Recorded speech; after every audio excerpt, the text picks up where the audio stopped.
সুপ্ৰভাত মৰমৰ ছাত্ৰ ছাত্ৰীসকল আজি তোমালোকৰ হৈতে যুক্তাক্ষৰ আৰু হাতৰ আখৰৰ শব্দৰ শেষত যুক্তাক্ষৰ ব্যৱহাৰ কৰি কিদৰে শব্দ গঠন কৰিব লাগে তাকে আলোচনা কৰিবলৈ লৈছোঁ। তোমালোকে ভিডিঅ'টো মন দি চাবা। প্ৰথমে চোৱা, এটা যুক্তাক্ষৰ দিয়া আছে মূৰ্ধন্য শইতস্ত, তাত আমি দুটা শব্দ লিখিছোঁ।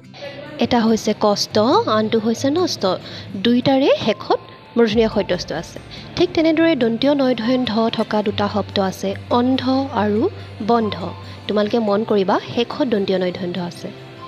ঠিক একেদৰে দয়ধৈধ্য, বুদ্ধি আৰু যুদ্ধ, এই শব্দ দুটাৰো শেষতহে দন্তীয়া দয়ধৈধ্য আছে।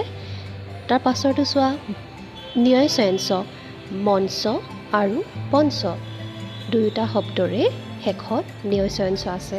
গতিকে আমি শেষত ব্যৱহাৰ কৰিছোঁ যুক্তাক্ষৰটো।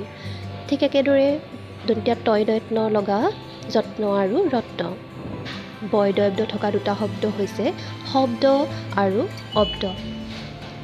আকৌ একেদৰে শেষত যুক্তাক্ষৰ ব্যৱহাৰ কৰি মূৰ্ধন্য নয়দণ্ড থকা দুটা শব্দ লিখিছোঁ, ঠাণ্ডা আৰু দণ্ড। একেদৰে মই বয়ম্ব থকা দুটা শব্দ হৈছে বিলম্ব আৰু উলম্ব। শব্দটোৰ শেষত আছে মই বয়ম্ব।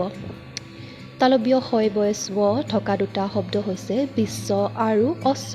ইয়াৰো শেষত তালব্য হয় বয়স্ব ব্যৱহাৰ কৰা হৈছে। দন্তীয় দয়ত্যন্ত থকা দুটা শব্দ হৈছে অন্ত আৰু শান্ত। ইয়াতো শেষত দন্তীয় নয়দন্ত লাগিছে। দন্তীয় নয়দণ্ড থকা দুটা শব্দ হৈছে আনন্দ আৰু দণ্ড। ইয়াতো শেষত যুক্তাক্ষৰটো ব্যৱহাৰ হৈছে। গতিকে এনেদৰে শেষত যুক্তাক্ষৰ ব্যৱহাৰ কৰি আমি শব্দবোৰ গঠন কৰিব পাৰোঁ।